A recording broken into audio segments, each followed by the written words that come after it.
menyembah Allah dengan birrul walidain itu disandingkan. Ini menunjukkan bahwa begitu pentingnya ya berbakti kepada kedua orang tua. Lalu dalam sebuah hadis Nabi Muhammad SAW, ketika Rasul ditanya oleh sahabatnya yang bernama Ibnu Mas'ud, wahai Rasul, amal apa yang paling dicintai oleh Allah Azza wa Jalla? Begitu Ibnu Mas'ud bertanya kepada Rasulullah SAW. Lalu kemudian Nabi menjawab, as-salatu ala waqtiha. Ibnu Mas'ud, amal yang paling dicintai oleh Allah yang pertama adalah sholat pada waktunya. Kemudian Ibnu Mas'ud bertanya lagi, lalu apa lagi ya Rasul? Nah, syaratnya apa jawab Rasul? Yang kedua adalah birrul walidain. Jadi berbakti kepada kedua orang tua. Apalagi ya Rasul? Tanya lagi nih Ibnu Mas'ud. Fi sabilillah, jihad fi sabilillah. Ternyata jihad fi sabilillah itu menduduki urutan ketiga. Yang pertama adalah sholat pada waktunya. Alhamdulillah kita sudah sering sholat berjamaah di sini. Yang kedua adalah birrul walidain, yaitu menghormati orang tua. Dan yang ketiga adalah jihad fi sabilillah. Ternyata ada sebuah amalan yang di atasnya jihad fisabilillah, yaitu sholat pada waktunya dan berbakti kepada orang tua. Hadis ini adalah hadis riwayat Bukhari dan Muslim. Bahkan seorang pengarang buku yang bernama Ipo Santosa dalam buku yang berjudul 7 Keajaiban Rezeki itu menempatkan orang tua itu salah satu keajaiban rezeki. Begitu Pak Santa. Pak Santa masih ada orang tua, Pak? Masih ada orang tua? Tidak. Itu kalau kita masih punya orang tua. Pak RT masih punya? Ya. Kalau masih punya orang tua, Pak, jenguk dia, Pak, hibur dia, Pak, ya syukur-syukur dikasih apalah gitu, makanan atau mungkin uang buat jajan atau amplop. Itu ketika kemudian ridhonya orang tua, Pak, itu luar biasa. Dan satu hal lagi, kalau kita sedang ada sebuah kesulitan, ngomong sama ibu sama, Pak, Bu, saya sedang ada sebuah keinginan. Kenapa? Itu tanah sebelah itu ada 200 meter pengen saya bayarin. Saya gitu. Terus kenapa? Punya duit? Belum ada. Nah, itu misalnya. Kemudian minta didoakan kepada orang tua kita.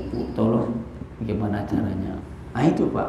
Insya Allah kalau orang tua ridho, Pak, maka segala sesuatu yang kita inginkan itu bisa terlaksana.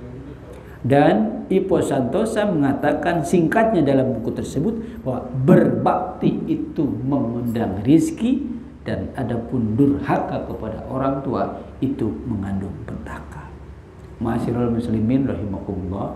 Dan yang ketiga, kunci sukses menurut Rasulullah SAW adalah memperbanyak doa. Ad-doa ruhul ibadah. Jadi doa itu adalah ruhnya ibadah. Sholat kita doa itu, Pak. Orang Islam luar biasa, mau ngapain itu ada doanya. Mau masuk kamar mandi ada doanya, keluar kamar mandi ada doanya, mau tidur ada doanya, bangun tidur ada doanya, mau makan saja, Pak, ada doanya. Ya. Kemudian setelah makan ada doanya. Kita mau berpakaian ada doanya, mau pergi berperjalanan jauh dan seterusnya, semua ada doanya. Luar biasa. Ruhul.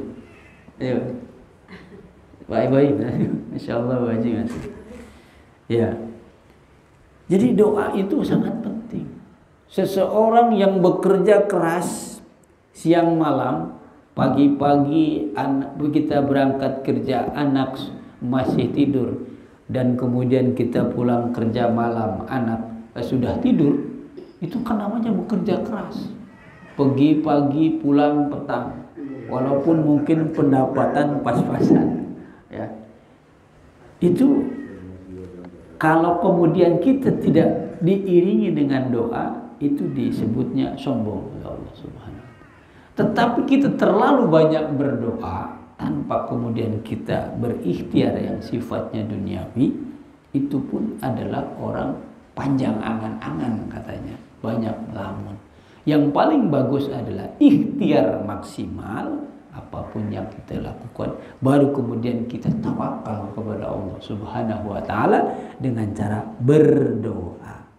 Ma'asyiral muslimin rahimakumullah, di dalam Al-Baqarah 186 Allah Subhanahu wa taala berfirman, Bismillahirrahmanirrahim. Fa idza sa'alaka 'ibadi 'anni fa inni qarib ujibu da'watad da'i idza da'an falyastajibu li wal yu'minu bi la'allahum yarshudun. Gitu. Muhammad, apabila ada hambamu yang bertanya kepadaku, di mana aku? Sampaikan kepada mereka, katakan kepada mereka, fa inni qarib, sesungguhnya aku dekat. Gitu Pak. Jadi Allah dekat kepada kita, nggak jauh-jauh. Maka dari itu Allah itu berada dimanapun. Ada yang mengatakan Allah di aras, ada yang mengatakan Allah di laut, ada yang mengatakan Allah di gunung. Tapi sesungguhnya di sini sudah jelaskan bahwa Allah itu dekat. Memang Allah tidak mempunyai ruang. Jadi Allah bisa dimanapun. Kalau kita sedang gelisah, gundah gulana, bagaimana? Allah dekat, nggak usah teriak-teriak. Makanya doa itu cukup. Dalam hati pun Allah sudah dengar, sudah tahu. Mudah-mudahan kita termasuk orang-orang yang senantiasa banyak berdoa kepada Allah Subhanahu wa taala, karena Allah sudah berjanji, ud'uni astajib lakum. Ya, mohonlah mintalah kepadaku, maka pasti aku kabulkan. Hanya saja terkabulnya doa itu ada 3. Pertama, ada doa yang langsung dikabulkan oleh Allah. Yang kedua, ada doa yang dikabulkannya ditangguhkan, mungkin bulan depan, mungkin tahun depan, mungkin sebelum kita meninggal dikabulkan, tapi lama. Ada juga yang ketiga, terkabulnya doa itu adalah dalam bentuk pahala, karena itu ditunaikannya adalah di akhirat. Jadi kebaikan dari doa-doa yang kita selalu panjatkan pasti Allah kabulkan. Bahkan Allah sangat malu ketika melihat dan menyaksikan hambanya itu berdoa siang dan malam, tapi kemudian Allah tidak tidak mengabulkannya. Itu malu katanya Allah. Yang paling penting adalah doanya harus bagus dengan cara yang baik, yaitu dengan cara apa? Dengan cara satu, beriman, yang kedua adalah memenuhi apa yang menjadi perintah Allah. Jadi kewajiban kita kepada Allah laksanakan dulu, baru kemudian kita menuntut haknya.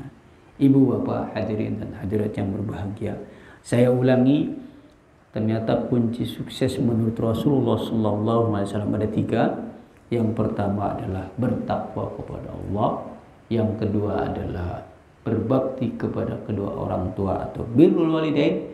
Dan yang ketiga adalah memperbanyak doa. Mudah-mudahan kita termasuk orang-orang dari golongan orang yang melakukan ini semua, sehingga kemudian segala macam apa yang kita lakukan akan tercapai, dan kita menjadi orang-orang yang sukses di dunia wal akhirah. Itu saja mungkin Pak RT yang dapat saya sampaikan. Yang namanya ngaji mah sedikit saja, yang penting mudah-mudahan masuk, dan masalah yang simpel-simpel, yang sederhana, daripada pakai kitab-kitab nanti malah bingung, ngantuk dulu. Demikian yang dapat saya sampaikan, kurang lebihnya mohon maaf. Setelah ini kita bisa ramah tamah seadanya. Wallahul muwaffiq ila aqwamit thoriq. Assalamualaikum warahmatullahi wabarakatuh.